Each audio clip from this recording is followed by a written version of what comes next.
saints. Good morning, saints. Good morning. Do you all have some giants that are going to come down? They're going to come down today. They're going to come down today. We're going to do a little inductive reasoning here. We're going to talk about David and Goliath. So all of you have heard the story of David and Goliath, probably. Raise your hand if you've heard the story of David and Goliath. I'd like to know who's heard it. And the young people, if you haven't heard it, I hope that you will embrace it today. Because it's a story that we hear over and over and over again as Christians. Now here's the thing about oral tradition. You can hear a story over and over and over again. So when you're little, it might simply be, hey, David was the guy that used a slingshot to bring Goliath down. But as you grow older, there's new layers added onto it. So today what I'm going to do is I'm going to simply read the story and add into it a little bit here and there and have you start thinking about what maybe the story means on multiple layers. And then at the end, I want you to walk out of here or continue on in service thinking about what some of those other layers are. So we are prepared to fight giants, okay? So now the Philistines gathered their armies together to battle and were gathered at Succoth, which belongs to Judah. They encamped between Succoth and Azekah in Ephraim's valley. And Saul and the men of Israel were gathered together, and they encamped in the valley of Elah and drew up the battle array against the Philistines. The Philistines stood on a mountain on one side, and Israel stood on a mountain on the other side with a valley between them. You see, nobody wanted to go down in that valley. Nobody wanted to go in that valley because whoever went down in the valley first had a disadvantage. Okay? Because that valley is like the valley of death. So once you're down in there, you can't get back out. And a champion went out from the camp of the Philistines named Goliath from Gath, whose height was 6 cubits and a span. That means he was close to 10 feet tall, young people. He was almost 10 feet tall. He had a bronze helmet on his head, and he was armed with a coat of mail.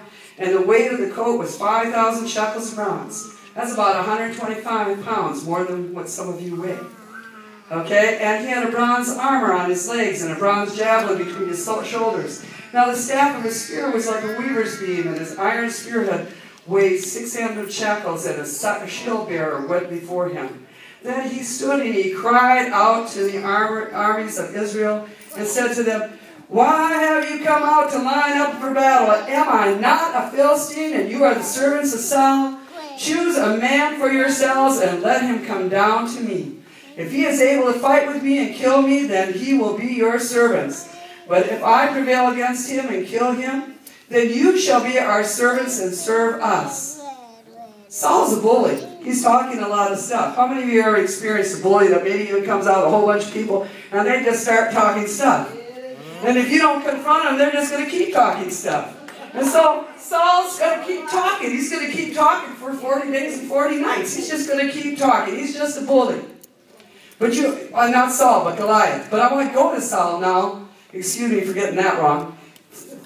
Excuse me, Lord. Okay, so Goliath is a bully. But Saul is a chicken. Saul is a wimp. Okay? What kind of leader stands up on the hill and doesn't go out to negotiate for his people or risk his life? Saul was tall in stature too. He was like over 6 feet. He was supposed to be strong and good looking. But what kind of man is he inside that he doesn't go out and negotiate for his people? The Philistines said, "I defy the armies of Israel this day. Give me a man and we will fight together." In other words, we can get this all over right now. Just come on out of the playground right now and we can get it right over right now. Okay? Alright? When Saul and all Israel heard these words of the Philistine, they were dismayed and gently afraid. Saul's afraid. Saul's not acting from courage. So how can your people be courageous if your leader isn't courageous? Now David was the son of the Ephraim of Bethlehem, Judah, whose name was Jesse, who had 8 sons, and the man was old, advanced in years. In the days of Saul, the 3 oldest sons of Jesse had gone to follow Saul to battle. The names of the 3 sons who went to the battle were Eliab the firstborn, next they had Abinadab, and third Shammah. David was the youngest, and the 3 oldest followed Saul. The other ones weren't even there. But David occasionally went and returned from Saul to feed his father's sheep at Bethlehem. So David wasn't really allowed to be on the battleground, okay? But his 3 older brothers were. And the Philistines drew near and presented himself 40 days. He went out there every morning, every evening. He said, come on out. Come on and fight. Aren't you going to come out? Come on. Then Jesse said to his son David, take now for your brothers an ephah of this dry grain and these 10 loaves and run to your brothers at the camp. His father was concerned for the older sons. His father was sending food to the battleground to bring the sons. He sent cheese to the captain as a gift to, kind of check on what was happening with the older brothers. And David, of course, got to go. But you know what he did? He left his sheep in the hands of somebody else. That's an important fact. I want you to think about it. He didn't try to take his sheep with him. He took the food and he went to the battleground.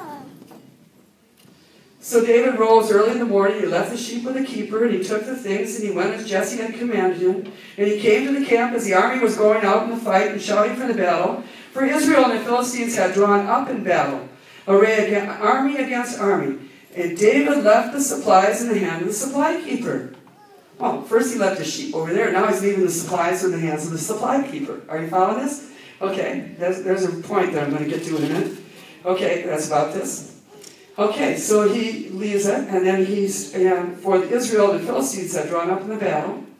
Then as he talked with them, there was a champion, the Philistine of Gath, Goliath by name, coming out from the armies of the Philistines, and he spoke according to the same words. So David heard them. And all the men of Israel, when they saw the man, they fled from him, and they were dreadfully afraid. And David's got to go and wonder, what's going on here? So the man of Israel said, have you seen this man who has come up? Surely he has come up to defy Israel, and it shall be that the man who kills him, the king will enrich with great riches, will give him his daughter, will give him his father's house, exempt from taxes in Israel. David's going, here's an opportunity. This is an opportunity. Why are all these people running? Here's an opportunity. Even the king's running. Okay? And the people answered him in this manner, saying, so shall it be done for the man who kills him. Now, Eliab, his older brother, and I'll just shorten this a little bit, paraphrase it, sees David there, and it's like, what are you doing here? You left your sheep alone, you snuck over here to watch the battle? You naughty kid, you got to get back home. That's basically what Eliab's saying here. He's saying, why are you here? Why did you come down here? With whom have you left those few sheep in the wilderness? I know your pride and the insolence of your heart, for you have come down to see the battle. But David says, what have I done now? Is there not a cause? He had come with food, remember, for the brothers, and to check on him for his father. Then he turned from him towards another, and he kept talking about this battle stuff, and said the same thing. And these people answered him as the first ones did. Now, when the words that David spoke were heard, they were reported to Saul, and he sent for him. Then David said to Saul, let no man's heart fail. Let no man's heart fail because of him. Your servant will go and fight with this Philistine. And Saul said to David, you are not able to go up against this Philistine and fight with him, for you are a youth, and he is a man of war from his youth. David's like 12, 13 years old. He's got a ruddy, fair complexion. He doesn't look like he can do anything. He's just this kid. Are you just kids? No, you're not just kids, are you? Okay, you could do lots. Okay, but David said to Saul, your servant used to keep his father's sheep. And when a lion and a bear came and took a lamb out of the flock, I went after it and struck it and delivered the lamb from its mouth. And when it arose against me, I caught it by the beard, and I struck it and killed it. Your servant has killed both lion and bear, and the uncircumcised Philistine will be like one of them, seeing he has defied the armies of the living God. He's defied the armies of the living God. So he's no more than that bear. He's no more than that lion to David. David is looking at this through different eyes. Okay, he just sees that God is with him. He serves God, but the Philistine is nothing more than a bear. Just a big bully out on the playground. Okay? That's all he is. All right?